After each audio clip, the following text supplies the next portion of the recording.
Discipline the behavior, not the emotion. Walking with your child through emotional storms. Understand correctly to teach effectively. Dear parents, raising children can feel like riding an emotional roller coaster, right? Especially when your little one is feeling angry, sad, or scared. Kids will express their emotions, even when those emotions differ from ours. But that doesn't mean they get to react however they want. So how can we love and accept our child's emotions while also guiding them to behave appropriately? That's exactly what we're going to explore today. Before we dive into the details, here's a quick overview of the key points. First, all emotions, whether joyful or unpleasant, are normal and deserve respect. Second, our role as parents is not to shut down or dismiss our child's emotions, but to teach them how to face and manage them in healthy ways. And finally, most importantly, we discipline inappropriate behavior, not punish our children for how they feel. Now, let's unpack each part together. Don't try to shut down your child's emotions. Many of us have said things like, "Stop crying, what's there to cry about?" Or, "Why are you overreacting like that?" We often say these things because we want our child to be strong, or simply because we're uncomfortable with big emotions. But here's the thing: trying to block your child from feeling sadness, anger, or fear actually does more harm than good to their emotional development. Imagine a child who constantly hears, "You shouldn't feel sad." Over time, they'll learn to suppress that sadness and pretend to be cheerful, even when their heart is heavy. But sadness, like a physical wound, needs time and acknowledgement to heal. Avoiding it only makes the emotional pain linger. Similarly, if a child believes anger is bad, they might repress it, avoiding self-expression and failing to stand up for themselves. This can lead to low self-esteem or buildup of frustration that eventually explodes in harmful ways. The truth is, anger isn't inherently bad.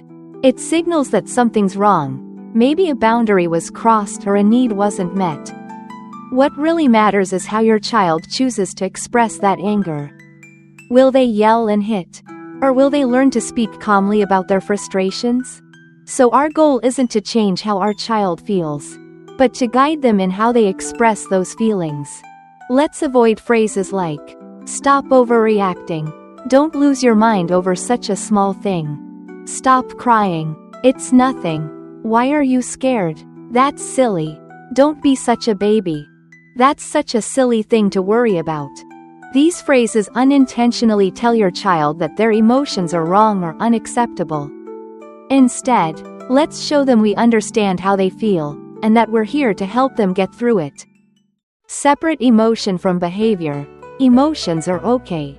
Behavior needs guidance. So if we don't shut down emotions, what do?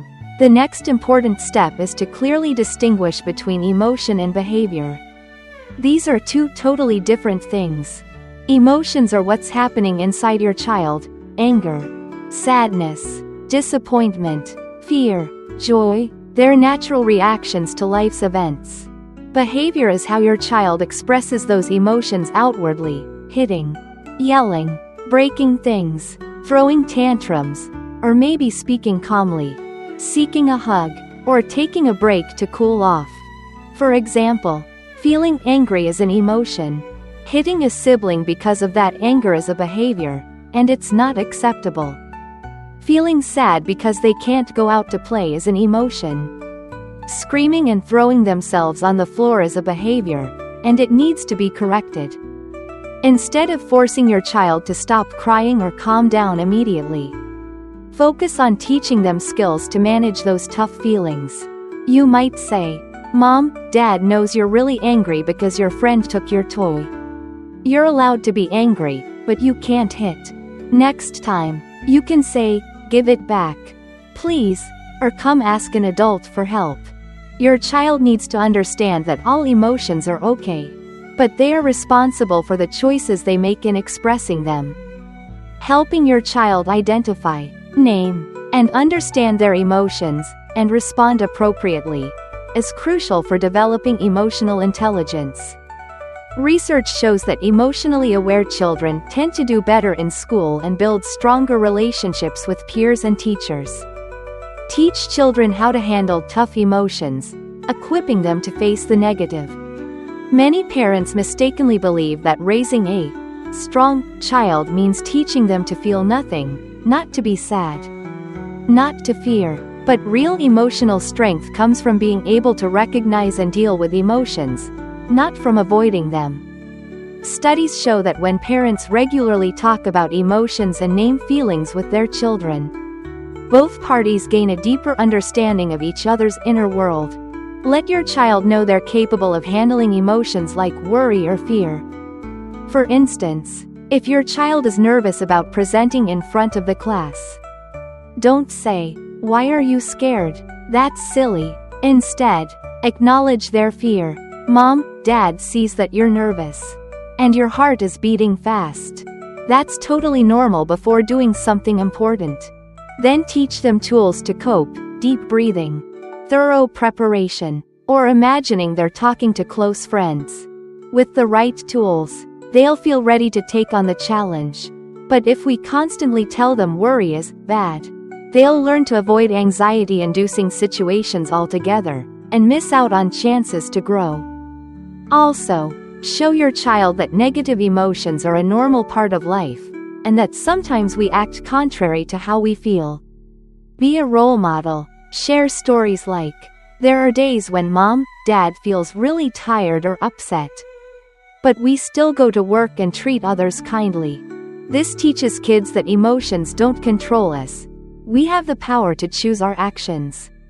Even on tough days, practical steps to help kids manage emotions and behavior. Now that we understand why acknowledging emotions and teaching coping strategies is so important, let's talk about what we can actually do each day to help our kids manage both emotions and behavior effectively. Help your child name emotions. Be their emotion translator, especially when they're young. Observe and say things like, "You look really disappointed that we couldn't go to the park today." Huh? Or, "Are you feeling mad because your brother didn't share with you?"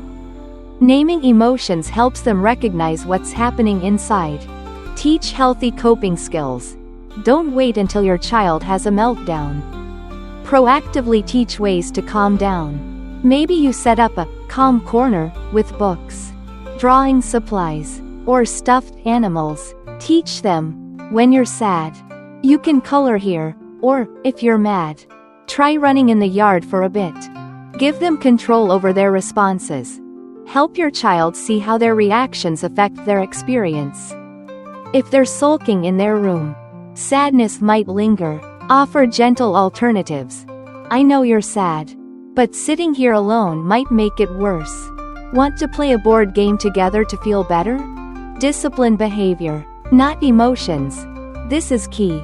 If your child gets angry and breaks a sibling's toy, they need to face the consequences of their behavior, not their feelings. Make it clear, you're not in trouble because you were angry.